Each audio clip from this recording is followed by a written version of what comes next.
मेरे प्यारे देशवासियों, नमस्कार। आप सब लॉकडाउन में इस मन की बात को सुन रहे हैं। इस मन की बात के लिए आने वाले सुझाव, फोन कॉल की संख्या सामान्य रूप से कई गुना ज्यादा है। कई सारे विषयों को अपने अंदर समेट आपकी यह मन की बातें मेरे तक पहुंची हैं। मैंने कोशिश की है कि इनको ज्यादा से ज्यादा पढ़ पाऊं, सुन पाऊं। आपकी बातों से कई ऐसे पहलू जानने को मिले हैं जिन पर इस आपाधापी में ध्यान ही नहीं जाता है। मेरा मन करता है कि युद्ध के बीच हो रही इस मन की बात में उन्हीं कुछ पहलुओं को आप सभी देशवासियों के साथ बांटूं। साथियों, भारत की कोरोना के खिलाफ लड़ाई सही मायने में पीपल ड्रिवन है। भारत में कोरोना के खिलाफ लड़ाई जनता लड़ रही है, आप लड़ रहे हैं। जनता के साथ मिलकर शासन प्रशासन लड़ रहा है। भारत जैसा विशाल देश जो विकास के लिए प्रयत्नशील है, गरीबी से निर्णायक लड़ाई लड़ रहा है। उसके पास कोरोना से लड़ने और जीतने का यही एक तरीका है। और हम भाग्यशाली हैं कि आज पूरा देश का हर नागरिक, जन जन इस लड़ाई का सिपाही है, लड़ाई का नेतृत्व कर रहा है। आप कहीं भी नजर डालिए, आपको एहसास हो जाएगा कि भारत की लड़ाई पीपल ड्रिवन है।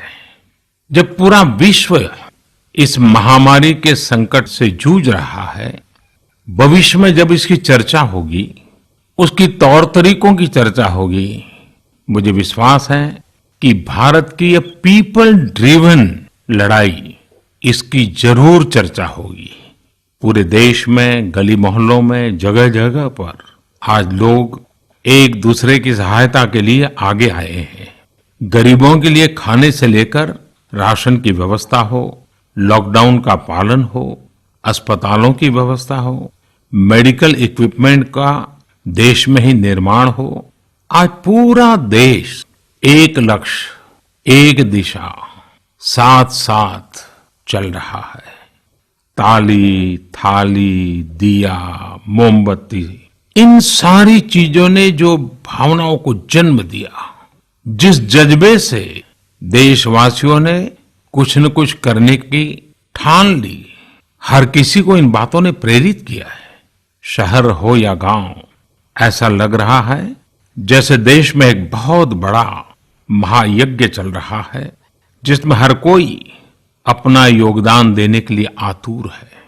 हमारे किसान भाई बहनों को ही देखिए, एक तरफ वो इस महामारी के बीच अपने खेतों में दिन रात मेहनत कर रहे हैं और इस बात की भी चिंता कर रहे हैं कि देश में कोई भी भूखा न सोए।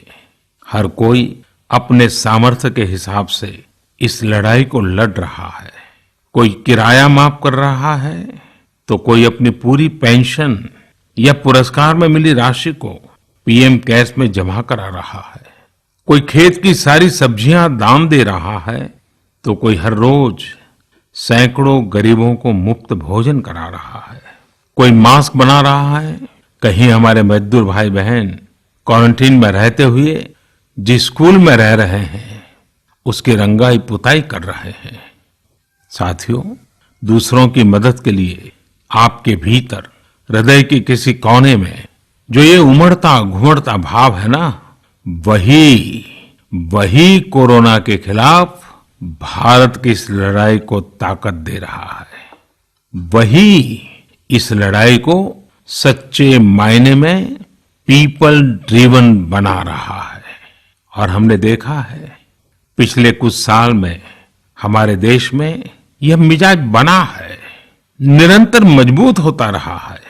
चाहे करोड़ों लोगों का गैस सब्सिडी छोड़ना हो, लाखों सीनियर सिटीजन का रेलवे सब्सिडी छोड़ना हो, स्वच्छ भारत अभियान का नेतृत्व लेना हो, टॉयलेट बनाने हो, अनगिनत बातें ऐसी है।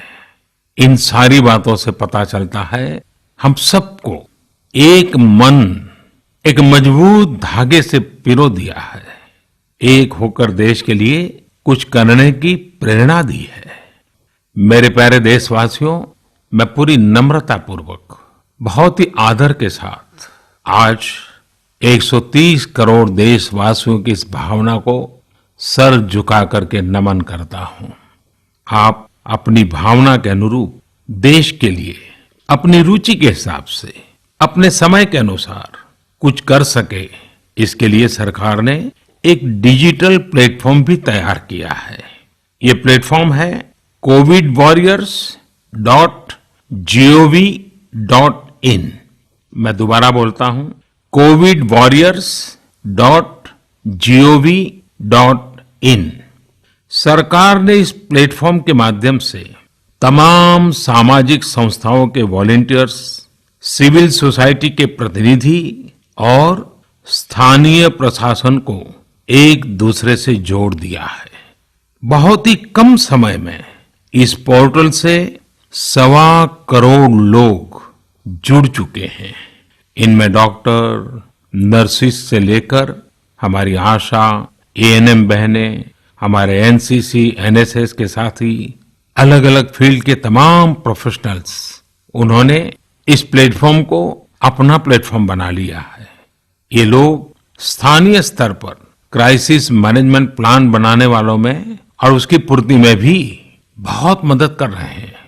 आप भी covidwarriors.gov.in से जुड़कर देश की सेवा कर सकते हैं, कोविड वॉरियर बन सकते हैं। साथियों, हर मुश्किल हालात, हर लड़ाई कुछ न कुछ सबक देती है, कुछ न कुछ सिखा करके जाती है, सीख देती है, कुछ संभावनाओं के मार्ग बनाती है और कुछ नई मंजिलों की दिशा भी देती है। इस परिस्थिति में आप सब देशवासियों ने जो संकल्प शक्ति दिखाई है, उससे भारत में एक नए बदलाव की शुरुआत भी हुई है। हमारे बिजनेस, हमारे दफ्तर, हमारे शिक्षण संस्थान, हमारा मेडिकल सेक्टर, हर कोई तेजी से नए तकनीकी बदलावों की तरफ भी बढ़ रहे हैं। टेक्नोलॉजी के फ्रंट पर तो वाकई ऐसा लग रहा है कि देश का हर इनोवेटर नई परिस्थितियों के मुताबिक कुछ न कुछ नया निर्माण कर रहा है। साथियों, देश जब एक टीम बनकर के काम करता है, तब क्या कुछ होता है, ये हम अनुभव कर रहे हैं। आज केंद्र सरकार हो, राज्य सरकार हो, इनका हर एक विभाग और संस्थान राहत के लिए मिलजुल करके पूरी स्पीड से काम कर रहे हैं। हमारे एविएशन सेक्टर में काम कर रहे लोग हों, रेलवे कर्मचारी हो, ये दिन रात मेहनत कर रहे हैं ताकि देशवासियों को कम से कम समस्या हो। आप में से शायद बहुत लोगों को मालूम होगा कि देश के हर हिस्से में दवाइयों को पहुंचाने के लिए लाइफलाइन उड़ान नाम से एक विशेष अभियान चल रहा है।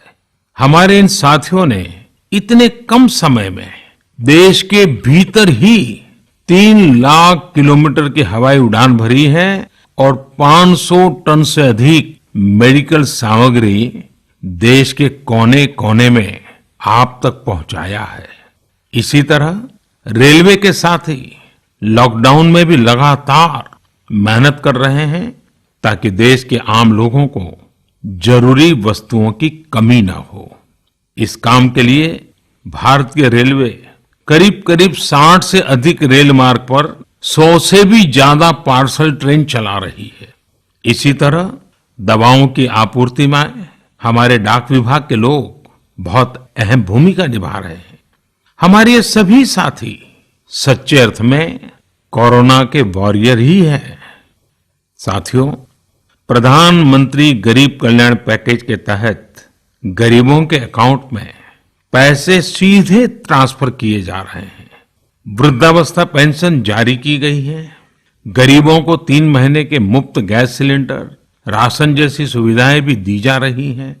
इन सब कामों में सरकार के अलग अलग विभागों के लोग, बैंकिंग सेक्टर के लोग एक टीम की तरह दिन रात काम कर रहे हैं और मैं हमारे देश की राज्य सरकारों की भी इस बात के लिए प्रशंसा करूंगा कि वो इस महामारी से निपटने में बहुत सक्रिय भूमिका निभा रही है।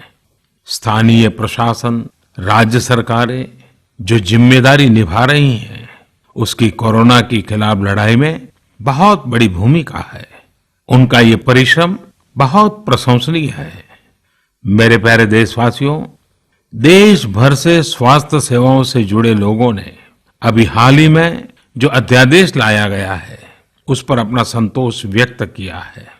इस अध्यादेश में कोरोना वॉरियर्स के साथ हिंसा, उत्पीड़न और उन्हें किसी रूप में चोट पहुंचाने वालों के खिलाफ बेहद सख्त सजा का प्रावधान किया गया है।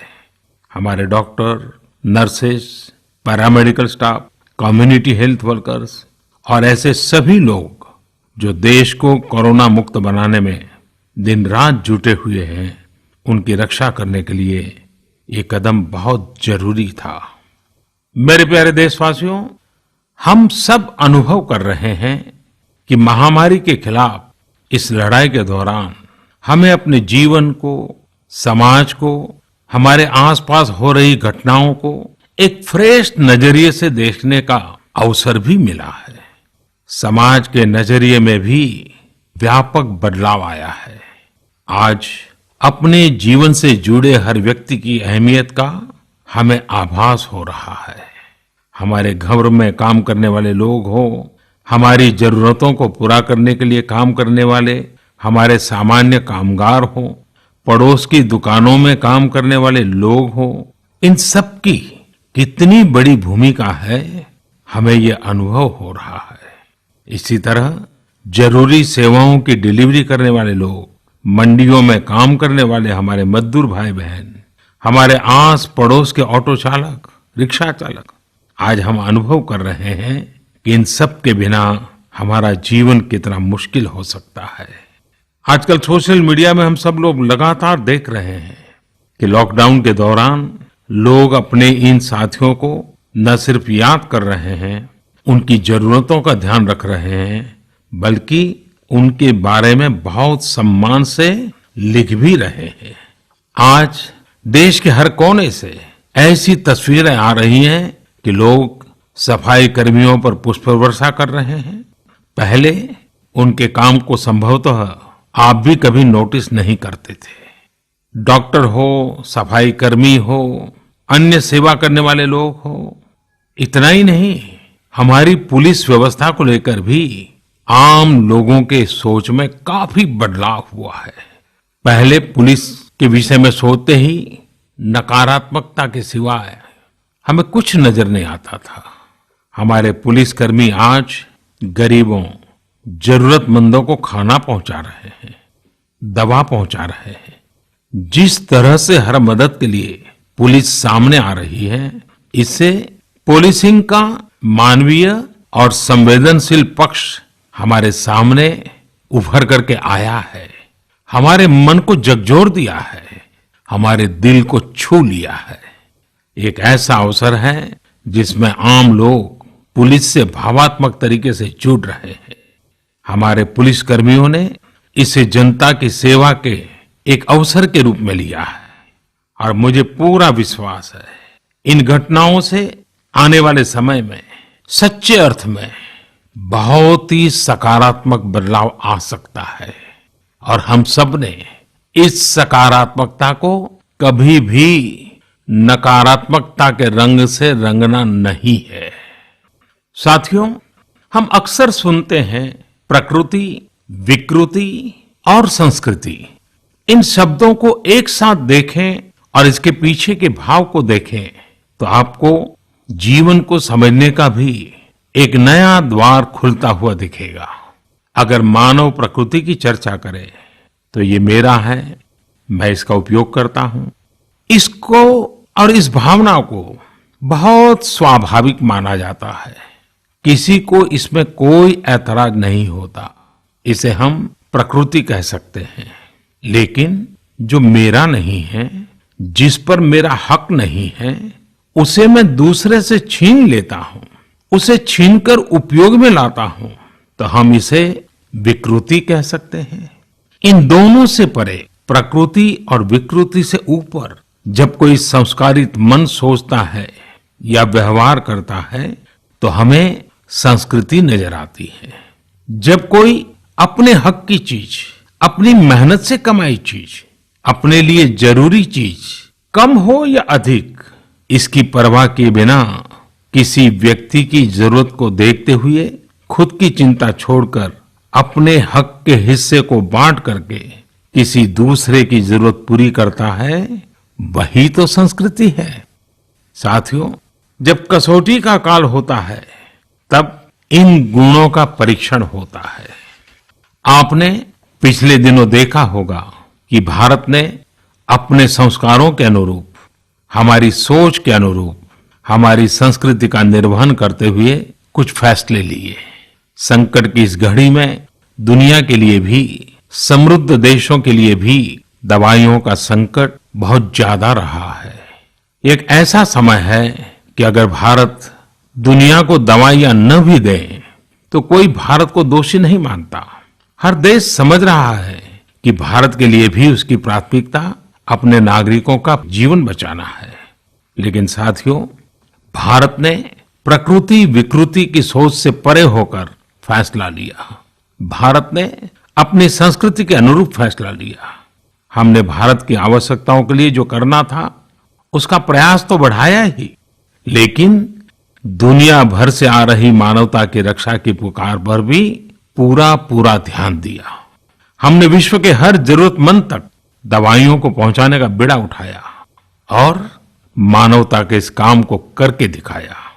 आज जब मेरी अनेक देशों के राष्ट्राध्यक्षों से फोन पर बात होती है तो वो भारत की जनता का आभार जरूर व्यक्त करते हैं। जब वो लोग कहते हैं thank you India, thank you people of India, तो देश के लिए गर्व और बढ़ जाता है। इसी तरह इस समय दुनिया भर में भारत के आयुर्वेद और योग के महत्व को भी लोग बड़े विशिष्ट भाव से देख रहे हैं। सोशल मीडिया पर देखिए, हर तरफ इम्यूनिटी बढ़ाने के लिए किस तरह से भारत के आयुर्वेद और योग की चर्चा हो रही है। कोरोना की दृष्टि से आयुष मंत्रालय ने इम्यूनिटी बढ़ाने के लिए जो प्रोटोकॉल दिया था, मुझे विश्वास है कि आप लोग इसका प्रयोग जरूर कर रहे होंगे। गर्म पानी, काढ़ा और जो अन्य दिशा निर्देश आयुष मंत्रालय ने जारी किए हैं वो आप अपनी दिनचर्या में शामिल करेंगे तो आपको बहुत लाभ होगा। साथियों, वैसे ये दुर्भाग्य रहा है कि कई बार हम अपनी ही शक्तियां और समृद्ध परंपराओं को पहचानने से इनकार कर देते हैं। लेकिन जब विश्व का कोई दूसरा देश एविडेंस बेस्ड रिसर्च के आधार पर वही बात करता है, हमारी ही फॉर्मूला हमें सिखाता है, तो हम उसे हाथों हाथ ले लेते हैं। संभवतः इसके पीछे एक बहुत बड़ा कारण सैकड़ों वर्षों की हमारी गुलामी का कालखंड रहा है। इस वजह से कभी कभी हमें अपनी ही शक्ति पर विश्वास नहीं होता है, हमारा आत्मविश्वास कम नजर आता है। इसलिए हम अपने देश की अच्छी बातों को, हमारे पारंपरिक सिद्धांतों को एविडेंस बेस्ड रिसर्च के आधार पर आगे बढ़ाने के बजाय उसे छोड़ देते हैं, उसे हीन समझने लगते हैं। भारत की युवा पीढ़ी को अब इस चुनौती को स्वीकार करना होगा। जैसे विश्व ने योग को सहज स्वीकार किया है, वैसे ही हजारों वर्षों पुराने हमारे आयुर्वेद के सिद्धांतों को भी विश्व अवश्य स्वीकार करेगा। हाँ, इसके लिए युवा पीढ़ी को संकल्प लेना होगा और दुनिया जिस भाषा में समझती है उस वैज्ञानिक भाषा में हमें समझाना होगा, कुछ करके दिखाना होगा। साथियों, वैसे कोविड-19 के कारण कई सकारात्मक बदलाव हमारे काम करने के तरीके, हमारी जीवन शैली और हमारी आदतों में भी स्वाभाविक रूप से अपनी जगह बना रहे हैं। आपने सबने भी महसूस किया होगा इस संकट ने कैसे अलग अलग विषयों पर हमारी समझ और हमारी चेतना को जागरूक किया है। जो असर हमें अपने आसपास देखने को मिल रहे हैं, इनमें सबसे पहला है मास्क पहनना और अपने चेहरे को ढककर रखना। कोरोना की वजह से बदलते हुए हालात में मास्क भी हमारे जीवन का हिस्सा बन रहा है। वैसे हमें इसकी भी आदत कभी नहीं रही कि हमारे आसपास के बहुत सारे लोग मास्क में दिखे, लेकिन अब हो यही रहा है। हाँ, इसका ये मतलब नहीं है कि जो मास्क लगाते हैं वे सभी बीमार हैं। और जब मैं मास्क की बात करता हूं तो मुझे एक पुरानी बात याद आती है। आप सबको भी याद होगा, एक जमाना था कि हमारे देश के कई ऐसे इलाके ऐसे होते थे कि वहां अगर कोई नागरिक फल खरीदता हुआ दिखता था तो आस पड़ोस के लोग उसको जरूर पूछते थे, क्या घर में कोई बीमार है?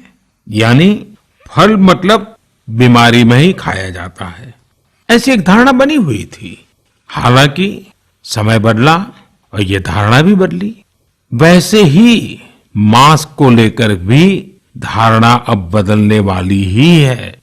आप देखिएगा, मास्क अब सभ्य समाज का प्रतीक बन जाएगा। अगर बीमारी से खुद को बचना है और दूसरों को भी बचाना है तो आपको मास्क लगाना पड़ेगा। और मेरा तो सिंपल सुझाव रहता है, गमछा मुंह ढकना है।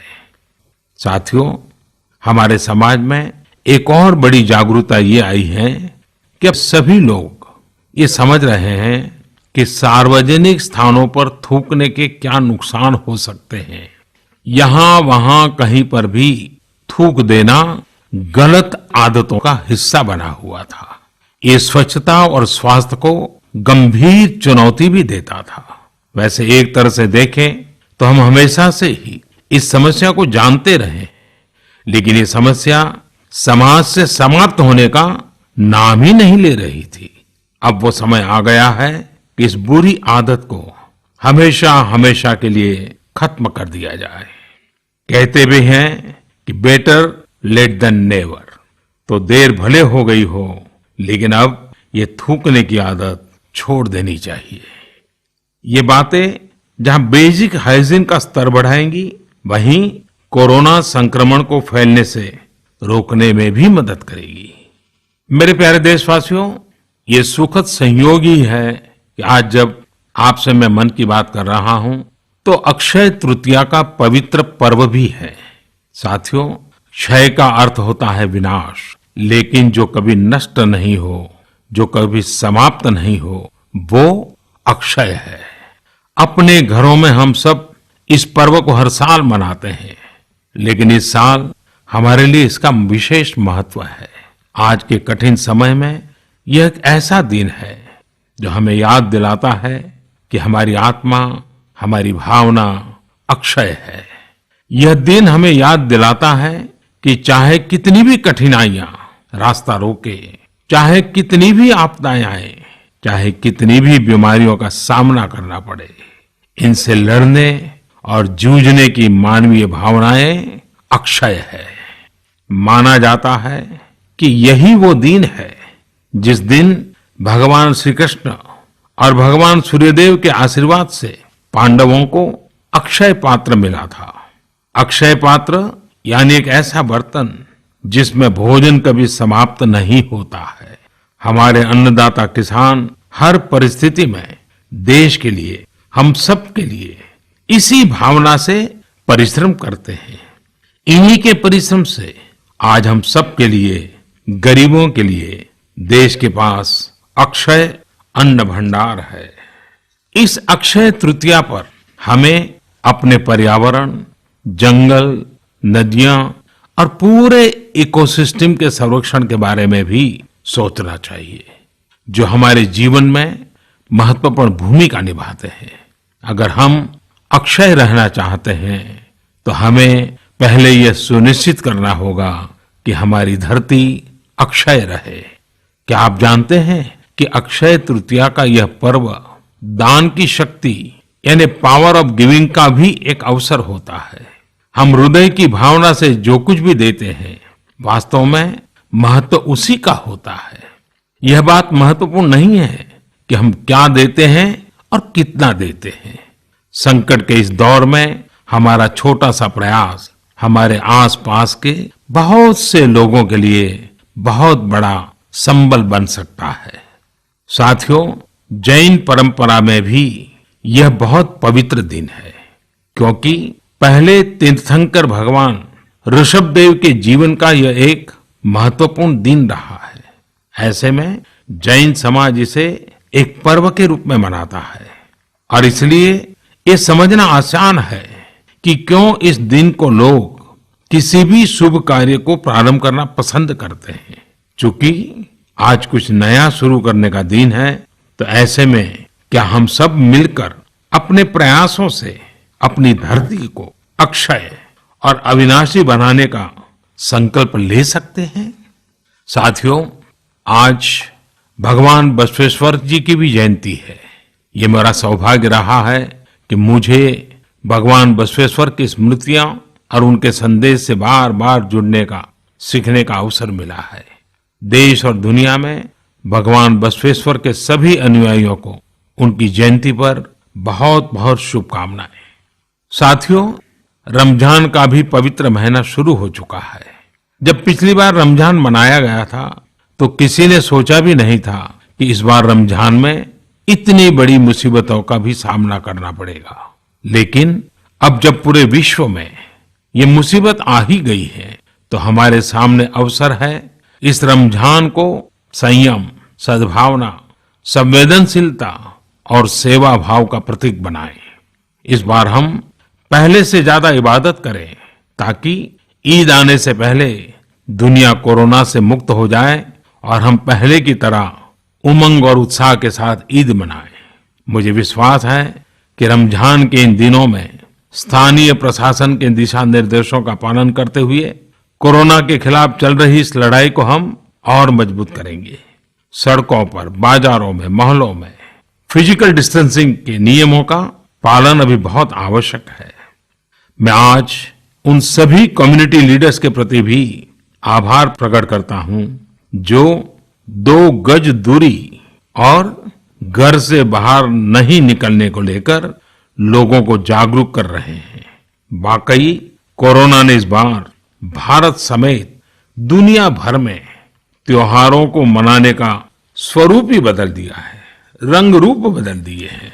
अभी पिछले दिनों ही हमारे यहाँ भी बिहू, बैसाखी, पुथंडू, विशु, ओडिया न्यू ईयर ऐसे अनेक त्योहार आए। हमने देखा कि लोगों ने कैसे इन त्योहारों को घर में रहकर और बड़ी सादगी के साथ और समाज के प्रति शुभ चिंतन के साथ त्योहारों को मनाया। आमतौर पर वे इन त्योहारों को अपने दोस्तों और परिवारों के साथ पूरे उत्साह और उमंग के साथ मनाते थे, घर के बाहर निकलकर अपनी खुशी साझा करते थे। लेकिन इस बार हर किसी ने संयम बरता, लॉकडाउन के नियमों का पालन किया। हमने देखा है कि इस बार हमारे ईसाई दोस्तों ने ईस्टर भी घर पर ही मनाया है। अपने समाज, अपने देश के प्रति ये जिम्मेदारी निभाना आज की बहुत बड़ी जरूरत है। तभी हम कोरोना के फैलाव को रोक पाने में सफल होंगे, कोरोना जैसी वैश्विक महामारी को परास्त कर पाएंगे।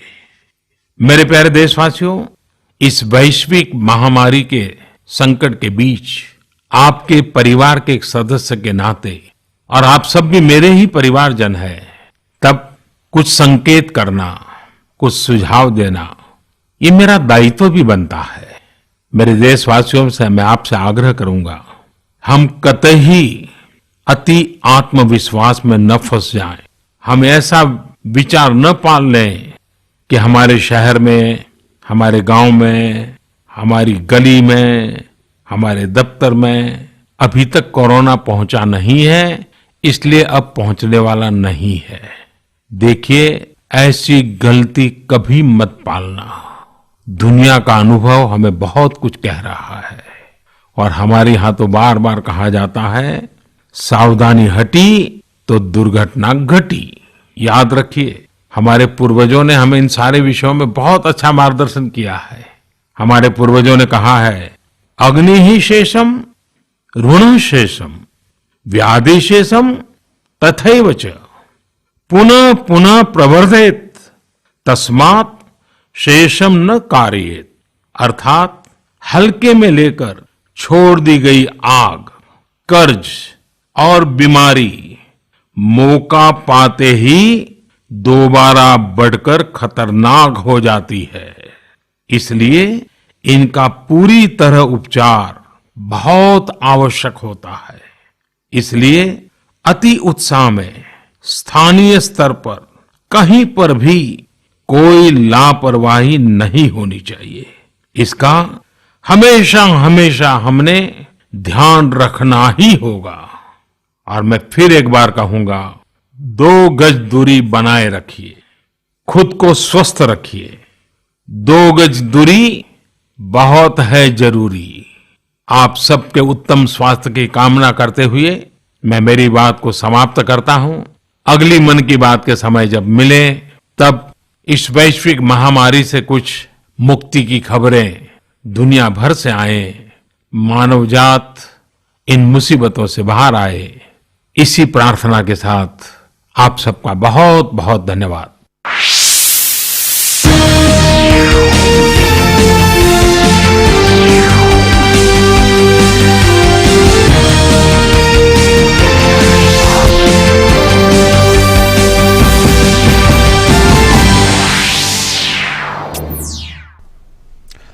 नमस्कार, इस खास कार्यक्रम में आप सभी का स्वागत है। जैसा कि आपने देखा कि प्रधानमंत्री ने आज मन की बात